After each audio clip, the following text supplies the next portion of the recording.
네, 안녕하십니까. 오랜만에 뵙겠습니다. 개남이 인사드리겠습니다.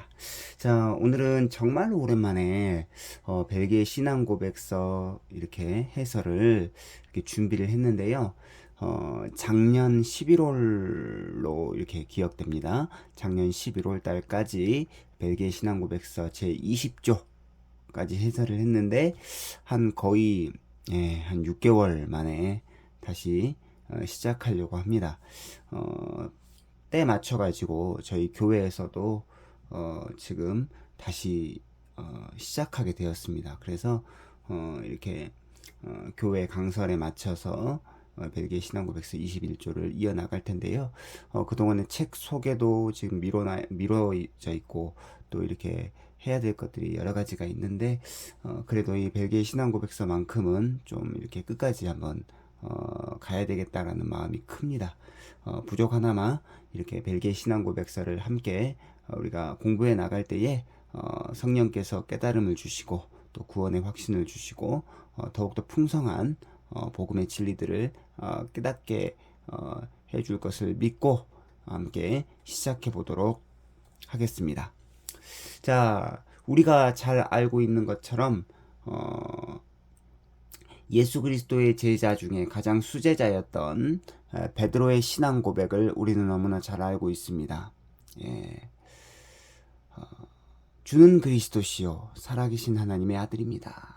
마태복음 16장 16절의 말씀이죠. 예수님께서 제자들에게 너희는 나를 누구라고 하느냐 라고 했을 때 베드로의 신앙 고백, 주는 그리스도시요 살아계신 하나님의 아들입니다. 그래서 예수님이 그리스도다 라는 것을 성경이 밝히 우리에게 알려주고 있습니다. 예수라고 하는 이름의 뜻은 바로 우리를 죄에서 구원할 자라는 뜻이고요. 그리스도라고 하는 것은 이름이 아니고 직분입니다. 직분. 기름 부음을 받은 자라는 뜻의 직분. 그리스도인데 자, 예수는 이름이고 그리스도는 직분. 그리고 이 직분은 직무, 일을 위해서 존재하죠. 즉 예수 그리스도라고 하는 이 호칭은 우리를 죄에서 구원하시기 위해 이 땅에 예수님이 오셨는데 그 일을 그리스도의 직분을 통해서 하셨다라고 하는 신앙의 고백입니다. 그런데 이 구약에서 기름 부음을 받고 세워진 세 가지 직분이 있습니다. 바로 왕, 선지자, 제사장입니다. 이것을 가리켜서 그리스도의 삼중직이라고 하죠. 예수 그리스도는 바로 예수님께서 우리를 죄에서 구원하시기 위해 그리스도로, 즉 왕, 선지자, 제사장의 직분을 통해서 우리를 구원하셨다라고 하는 신앙의 고백이 바로 주는 그리스도시요라고 하는 신앙의 고백입니다. 하이델베르크 요리문답 제31문답, 벨기에 신앙고백서, 하이델베르크 요리문답, 도르트 신조, 이 세 가지 신앙고백서는 개혁교회 일치를 위한 세 가지 문서인데 바로 하이델베르크 요리문답 제31문답은 이렇게 우리에게 알려주고 있습니다. 자, 왜 하나님의 아들을 예수님을 기름 부음 받은 자라는 의미의 그리스도라고 부릅니까? 라고 물을 때 하이델베르크 요리문답 31문답 답은 이렇습니다. 왜냐하면 예수님은 성부 하나님으로부터 임명을 받고 성령으로 기름 부음을 받으셨기 때문입니다. 예수님은 우리의 선지자로서 하나님의 뜻을 우리에게 온전히 알려주시고 제사장으로서 자신의 몸을 제물로 드려 우리의 죄를 해결하셨고 왕으로서 말씀과 성령으로 우리를 지키고 보호하십니다. 벨기에 신앙고백서 21조. 자, 우리가 오늘 살펴볼 벨기에 신앙고백서 21조는 예수 그리스도의 삼중직 가운데 바로 제사장의 직분, 제사장직에 관하여서 우리에게 알려주고 있습니다. 예수님은 그리스도이시다라는 뜻은 예수님이 우리의 왕이시고 선지자이시고 제사장이십니다 라는 고백인데 벨기에 신앙고백서 21조는 예수님의 제사장직에 관한 고백입니다. 자, 그래서 벨기에 신앙고백서 제21조 가운데 고백은 이렇습니다. 자, 이 고백은 제가 손재익 목사님의 벨기에 신앙고백서 강해의 번역을 그대로 따랐습니다. 자, 벨기에 신앙고백서 제21조 가운데 고백은 이렇습니다. 우리는 예수 그리스도께서 멜기세덱의 반차를 따라오신 영원한 대제사장이 되리라고 맹세로 확정받으셨음을 믿습니다.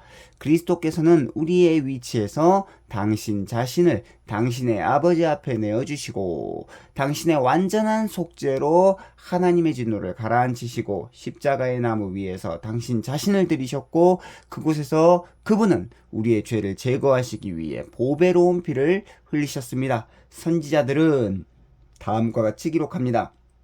그가 징계를 받음으로 우리가 흠없이 되었고 그가 채찍에 맞음으로 우리가 나음을 입었도다. 그는 도수장으로 끌려가는 어린 양과 같았도다. 그는 범죄자 중에 하나로 헤아림을 입었습니다. 이사야 53장 5절, 7절, 12절의 말씀입니다. 그분은 이 모든 것을 우리의 죄를 사하기 위해서 견디셨습니다. 벨기에 신앙고백서 21조 예수 그리스도의 대제사장직에 관한 고백의 본문은 바로 이사야 53장 5절부터 12절이고요. 또 그것을 인용한 베드로의 고백입니다. 자, 베드로전서 2장 24절 그대로 이사야 53장 5절을 인용해서 고백하고 있습니다. 자, 그런데 말이죠. 예수 그리스도께서 멜기세덱의 반차를 따라오신 영원한 대제사장이다 라고 고백합니다. 본래 제사장은 아론과 그의 자손, 그러니까 모세의 형인 아론과 그의 자손 레이지파만이 될 수 있었습니다. 그런데 예수님을 멜기세덱 서열을 따라 제사장으로 세우셨다라고 말씀하고 있는데 그러니까 아버지도 없고 족보도 없는 영원히 계신 바로 그 멜기세덱의 서열을 따라서 예수님이 제사장으로 세워졌다라고 하는 것은 뭐냐? 인간의 혈통을 뛰어넘는다라는 것이죠. 그런데 이 제사장은 구약의 제사장은 두 가지 일을 감당했습니다. 첫 번째, 재물을 가지고 흠없는 재물을 가지고 바로 하나님께 나아가서 자신을 포함한 모든 백성의 죄를 속죄하기 위해서 재물을 가지고 하나님께 나아가고 또 백성들에게 복을 선언했다라는 것이 제사장의 사역이었습니다. 벨기에 신앙고백서 제21조는 예수 그리스도의 이 세 가지 직분 가운데 제사장으로서의 그리스도에 관해 우리에게 알려주고 있는데 예수 그리스도가 재물을 가지고 하나님께 나아가야 되는데 재물이 없었어요. 그러면 그 재물은 누구일까요? 바로 흠없는 자기 자신, 어린 양으로 이 땅 가운데 오신 예수 그리스도 자신을 바로 성부 하나님께 당신의 아버지께 내어주시고 십자가에 내어주시고 당신의 완전한 속죄, 완전한 속죄입니다. 예수 그리스도의 십자가는 완전한 속죄로 하나님의 진노를 가라앉히셨다라고 고백합니다. 그리고 그 나무 십자가 위에서 당신 자신을 들이셨고 그곳에서 우리 죄를 제거하기 위해서 우리를 위해 보배로운 피를 흘리셨다라고 고백합니다. 그래서 보혈이라고 할 때 그 보혈은 보배로운 피를 의미하죠.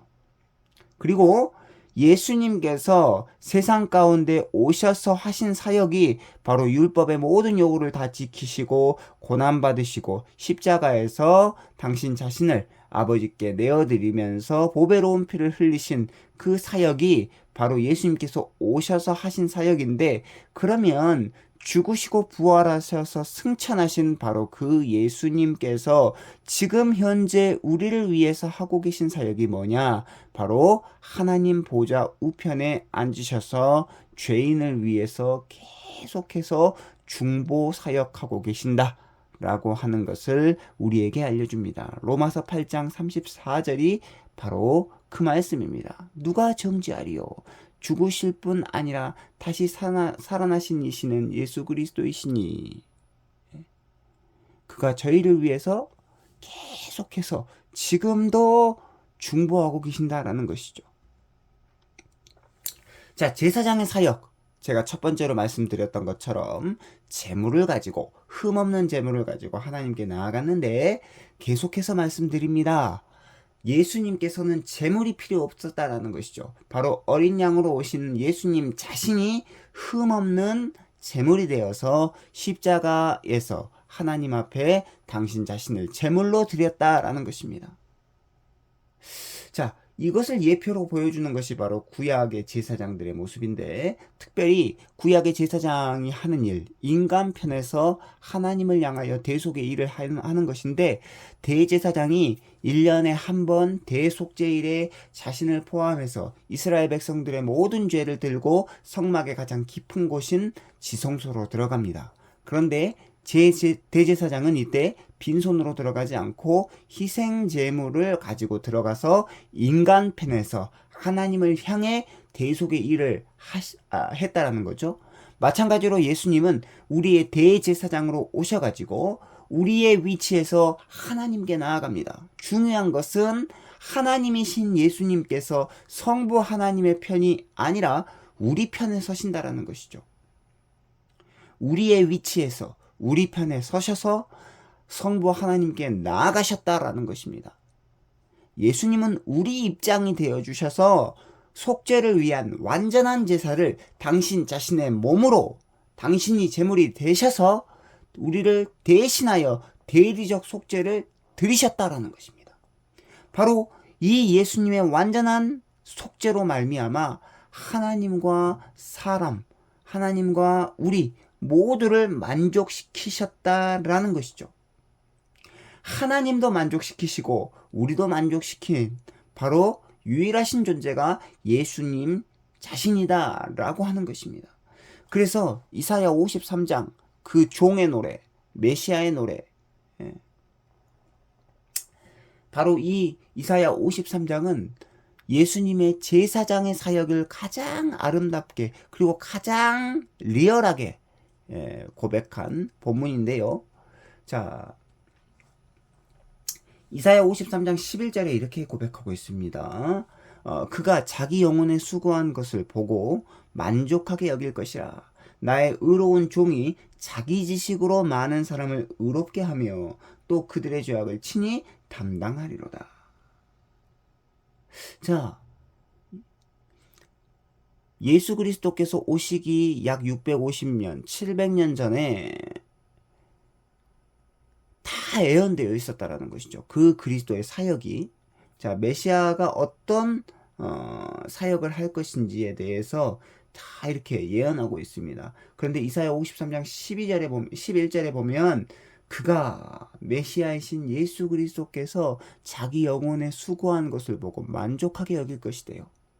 그러니까 예수 그리스도의 사역, 그 대제사장의 사역을 통해서 자신을 십자가에 내어주심으로 하나님 앞에 자기를 제물로 내어주심으로 말미암아 이루신 그 완전한 속죄, 그 대리적 속죄로 말미암아 예수 그리스도께서 만족하게 여길 것이다 라고 고백합니다. 그리고 그 나의 의로운 종 예수 그리스도께서 자기 지식으로 많은 사람을 의롭게 한대요. 그리고 모든 그들의 죄악들을 친히 담당하실 것이다 라고 고백합니다. 그러니 대제사장이신 예수 그리스도의 사역이 우리를 위한 만족이다 라는 것을 기억할 때 얼마나 감사합니까?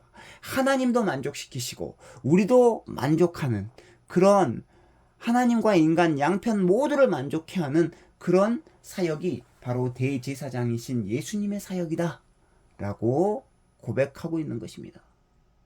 특별히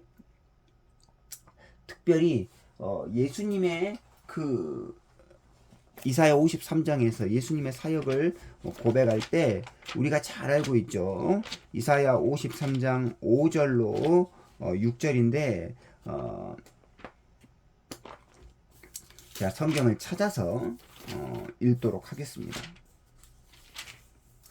자, 이사야 53장 5절로 6절인데요. 자, 이렇게 노래하고 있습니다. 이렇게 고백하고 있습니다. 그가 찔림은 우리의 허물 때문이요 그가 상함은 우리의 죄악 때문이라. 그가 징계를 받음으로 우리는 평화를 누리고 그가 채찍에 맞음으로 우리는 나음을 받았도다. 우리는 다 양 같아서 그릇 행하여 각기 제 길로 갔거늘 여호와께서 우리 모두의 죄악을 그에게 담당시키셨도다. 자, 우리 반복해서 계속 사용합니다. 그러니 그리스도는 대제사장과 제물로서 우리를 위한 만족이 되신다라는 것이죠. 11절도 아까 우리가 살펴보았던 것처럼 11절도요. 이렇게 고백하죠. 그가 자기 영혼에 수고한 것을 보고 만족하게 여길 것이라. 자, 그러니 하나님의 만족, 우리의 만족이 바로 예수 그리스도이시다라고 우리는 고백합니다. 자, 그러니 말이죠. 성부 하나님 앞에서 우리를 대신하여 범죄자와 같이 여김을 받아 하나님의 형벌을 당하신 바로 대제사장 예수님께서 우리의 만족이라고 한다면 우리는 다른 것에서 만족을 찾아서는 안 된다라는 것이며, 예수님이 우리의 유일한 만족이시기 때문에 우리는 살아도 주를 위하여, 죽고 죽어도 주를 위하여 죽어야 된다는 거죠. 자, 또한 우리는 예수 그리스도의 상처에서 모든 위로를 찾게 됩니다. 우리는 단번에 드려진 예수님의 희생제사, 그 십자가의 사역 외에 하나님과 화목하게 될 다른 수단이 없음을 고백합니다. 히브리서 10장 10절로 14절에 보면 단번에 드리셨고 한 번의 제사로 영원히 온전케 하셨다라고 고백합니다. 벨기에 신앙고백서 21조 끝부분 이렇게 고백하죠. 우리는 그분의 상함으로 위로를 발견하고 신자는 언제나 완전케 하는 단번에 드려진 이 한 번의 제사 외에 하나님과 화해할 다른 방편을 찾거나 만들려고 할 필요가 없습니다. 이것이 또한 하나님의 천사가 그분을 예수라고 부른 이유이기도 합니다. 왜냐하면 그분이 자기 백성을 저희 죄에서 구원할 자이기 때문입니다. 자, 이제 말씀을 요약하고 또 정리하겠습니다. 죄송합니다. 자, 오늘 5가지를 총 한번 이렇게 요약을 해봤는데요. 예수 그리스도께서 우리의 주님이신데 바로 예수 그리스도라는 이 이름과 직함을 우리가 함께 살펴보도록 하겠습니다. 예수는 하나님의 아들의 이름, 저희의 죄에서 우리를 구원할 자라는 그 이름이고요. 바로 그리스도는 하나님 아들의 직분입니다. 그리고 이름은 존재를 가리키고 직분은 사역을 의미하는데 바로 예수 그리스도의 존재와 사역, 바로 이것이 바로 기독론입니다. 기독론. 예수 그리스도가 누구시냐라고 하는 이 학문을 다루는 이 기독론은 바로 예수 그리스도의 존재와 사역을 다루고 있습니다. 두 번째, 이 그리스도는 기름 부음을 받은 자라고 하는 뜻으로 구약의 3가지 직분, 왕, 선지자, 제사장을 의미하는데요. 바로 예수 그리스도가 바로 우리의 왕, 선지자, 제사장이다 라고 하는 이 고백이 바로 예수는 그리스도이십니다 라는 고백입니다. 세 번째, 예수님은 성령으로 기름 부으심을 받은 우리의 왕, 선지자, 제사장이 되시죠. 네, 방금 말씀드렸던 것처럼 벨기에 신앙고백서 21조는 예수님의 제사장으로서의 사역을 다룹니다. 네 번째, 제사장은요, 인간 편에서 하나님을 향하여 대속의 일을 하는 직분자입니다. 희생 제물을 가지고, 흠없는 제물을 가지고 하나님을 향하여 인간을 대표해 나아가는 것. 그런데 우리의 대제사장이신 예수님께서 우리의 위치에서 우리 편에 서셔서 당신 자신이 제물이 되셔가지고 성부 하나님께 나아가셔서 그 완전한 속죄의 일을 행하셨다는 것입니다. 그래서 5번째, 예수님은 자신을 하나님께 드림으로, 성부 하나님께 드림으로 우리가 받아야 할 하나님의 진노를 가라앉히셨고, 이것을 유화라고 합니다. 우리의 죄를 깨끗하게 해주셨다. 그런데 중요한 것은 한 번의 제사로, 온전한 제사로 그 속죄의 일을 우리를 대신하여 감당하셨다라는 것이죠. 그래서 그 속죄를 가리켜서 우리를 대신하여 했다라고 하는 의미로 대리적 속죄라고 하는 것이죠. 자, 오늘 우리가 이렇게 살펴보았습니다. 벨기에 신앙고백서 제21조 예수 그리스도의 대제사장직에 관한 우리의 고백. 자, 이것을 우리의 고백으로 받고 믿고 고백할 수 있는 우리 모든 구독자 여러분들 되셨으면 참 좋겠습니다. 다음 이 시간에는 벨기에 신앙고백서 제22조로 찾아뵙고요. 또 몇 가지 또 책을 또 함께 이렇게 나누고 또 소개하는 시간 갖도록 하겠습니다. 오늘 여기까지 할 거고요. 좋아요와 구독은 저에게 큰 힘이 되고 또 구독자 여러분들에게도 참 유익이 될 것입니다. 감사합니다. 여기까지 하도록 하겠습니다.